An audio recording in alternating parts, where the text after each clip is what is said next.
कौन बगिया फूलेला बेलिया त कौन बगिया चंपा न हो। ए ललना कौना बगिया फूलेला गुलाब त चुंदरी रंगाई बहो।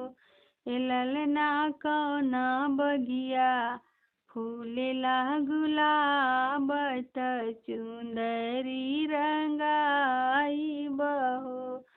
ससुर बगिया फूलेला बेलिया त भसुर बगिया चंपा न हो।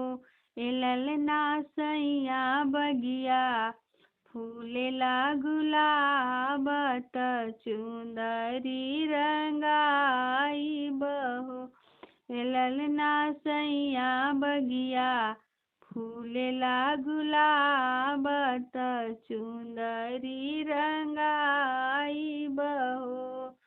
चुंदरी रंगाई बसैया जी के पगरी रंगाई बहो। ए ललना देवरू के रंग के रुमाल पहिरी नैहर जाई बहो।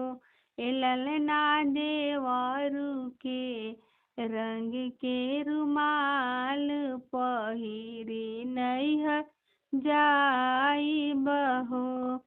भैया के लाग बगोड़वा त भाभी दियसी बदवा हो। ए ललना माई बाबू के लेके आशीष सगुना हम नाई बहो। भैया के लाग बगोड़वा त भाभी दियसी बदवा हो। ए ललना माई बाबू के लेके आशीष सगुना हम नाई बहो।